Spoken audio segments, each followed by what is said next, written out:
नमस्कार दोस्तों। आज की सबसे बड़ी अंतर्राष्ट्रीय खबर अमेरिका, ईरान, खाड़ी देशों और पूरे मध्य पूर्व से सामने आ रही है, जहां हालात एक बार फिर बेहद तनावपूर्ण हो गए हैं। अमेरिका द्वारा ईरान पर किए गए नए हवाई हमलों के बाद ईरान ने जवाबी कार्रवाई करते हुए बहरीन और कुवैत पर ड्रोन और मिसाइल हमले किए हैं। इसके साथ ही ईरान ने साफ चेतावनी दे दी है कि यदि अमेरिका ने अपने हमले ऐसे ही जारी रखे तो युद्ध समाप्त करने के लिए चल रही सभी वार्ताएं पूरी तरह रोक दी जाएंगी।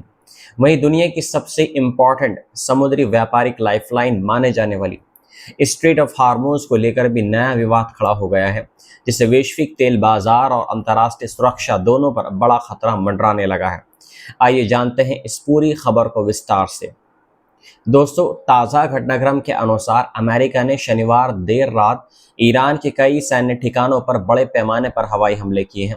अमेरिकी सेंट्रल कमांड का कहना है कि इन हमलों में ईरान की सैन्य निगरानी प्रणाली, संचार network, air defence system, drone storage और समुद्री बारूदी सुरंग बिछाने की क्षमताओं को निशाना बनाया गया। अमेरिका का दावा है कि यह कार्रवाई उस घटना के जवाब में की गई है जिसमें एक व्यापारिक जहाज पर हमला हुआ था। अमेरिकी अधिकारियों के अनुसार ये जहाज कतर की सरकारी ऊर्जा कंपनी के लिए कच्चा तेल लेकर जा रहा था और उस पर हुए हमले के बाद जवाबी कार्रवाई करना आवश्यक समझा गया।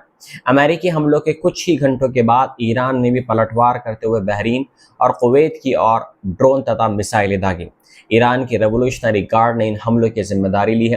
कुवैत की सेना ने दावा किया है कि उसकी वायु रक्षा प्रणाली ने 2 बैलिस्टिक मिसाइलों और कई ड्रोन को हवा में ही इंटरसेप्टेड कर दिया, जिससे किसी प्रकार का बड़ा नुकसान नहीं हुआ है। हालांकि बहरीन के होम मिनिस्ट्री ने बताया है कि एक मिसाइल हमले में अंतर्राष्ट्रीय हवाई अड्डे के पास स्थित एक आवासीय इमारत क्षतिग्रस्त हो गई है। 8 मंजिल इमारत की ऊपरी मंजिल पूरी तरह तबाह हो गई है और आसपास की खिड़कियां उसमें टूट गई हैं।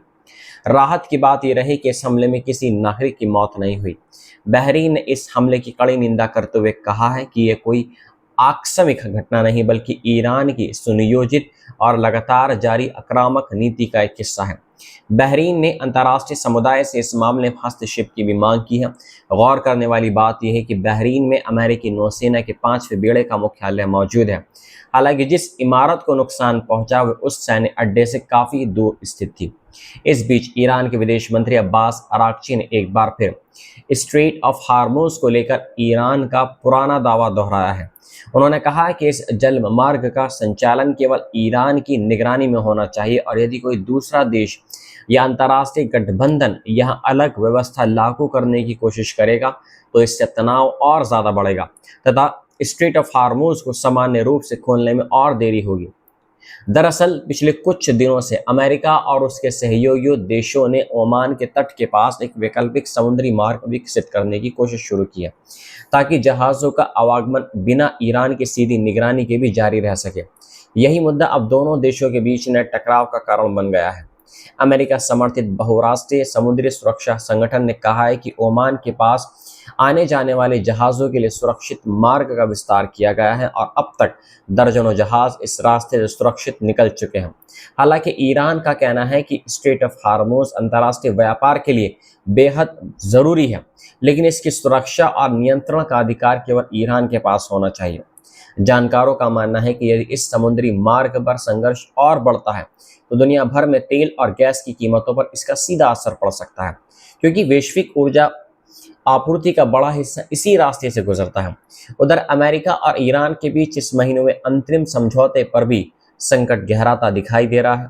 दोनों देशों ने एक प्रारंभिक समझौते के तहत 60 दिनों के भीतर कई महत्वपूर्ण मुद्दों पर अंतिम सहमति बनाने का एक लक्ष्य रखा था।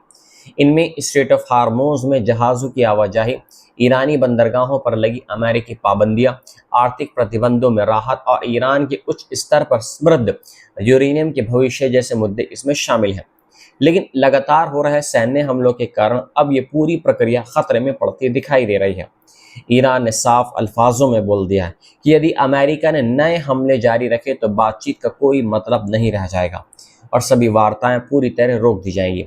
दूसरी ओर अमेरिकी राष्ट्रपति डोनाल्ड ट्रंप ने सोशल मीडिया पर ईरान पर युद्ध विराम को उल्लंघन करने का आरोप लगाया है। उन्होंने चेतावनी देते हुए कहा है कि यदि ईरान अपनी कार्रवाई नहीं रोकता है तो अमेरिका सैन्य अभियान को अंतिम फेज तक ले जाएगा और ऐसी स्थिति में ईरान के अस्तित्व पर भी खतरा पैदा हो सकता है। उधर लेबनान में भी हालात सामान्य नहीं है। हाल ही में इजराइल और लेबनान की सरकार के बीच संघर्ष समाप्त करने के लिए एक प्रारंभिक समझौता हुआ था, लेकिन इस समझौते में ना तो ईरान शामिल था और ना ही हिजबुल्लाह। हिजबुल्लाह ने इस समझौते को स्वीकार करने से बिल्कुल इनकार कर दिया और कहा कि जब तक इजरायली सेना दक्षिणी लेबनान से पूरी तरह पीछे नहीं हटती, तब तक उसका ये जो वॉर है अमेरिका के साथ में, इसराइल के साथ में, ऐसे ही जारी रहेगा। रविवार को दक्षिणी लेबनान में फिर दो अलग अलग स्थानों पर हवाई हमलों की खबर सामने आई। वहीं रात के दौरान हिजबुल्लाह के हमले में एक इजरायली सैनिक की मौत भी हुई है। इसके बाद इजराइल के सेना प्रमुख ने कहा कि यदि आवश्यकता पड़ी तो उनकी सेना लेबनान और ईरान दोनों मोर्चों पर दोबारा बड़े सैन्य अभियान शुरू करने के लिए पूरी तरह तैयार बैठी है। इसी बीच ईरान के संसद के अध्यक्ष मोहम्मद बाकर गालिबाफ ने एक नया प्रस्ताव रखते हुए कहा कि ईरान, अमेरिका और लेबनान के बीच एक संयुक्त कॉन्फ्लिक्ट कंट्रोल यूनिट की जल्द बैठक होनी चाहिए ताकि क्षेत्र में बढ़ते तनाव को कंट्रोल किया जा सके और आगे के संघर्ष को रोका जा सके।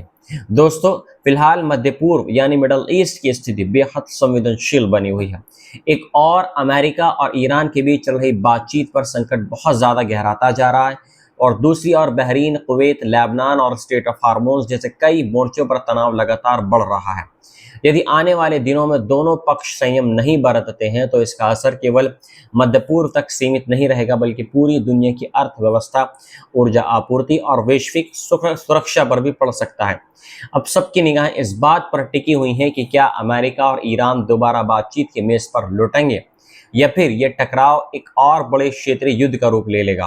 फिलहाल इस पूरी बड़ी खबर में इतना ही। ऐसे ही देश और दुनिया की हर बड़ी विश्वसनीय खबर सबसे पहले पाने के लिए हमारे चैनल को आप सब्सक्राइब करें, वीडियो को लाइक करें और अपने दोस्तों के साथ में शेयर करना ना भूलें। मिलता हूं आपसे एक नई रिपोर्ट के साथ में। जय हिंद।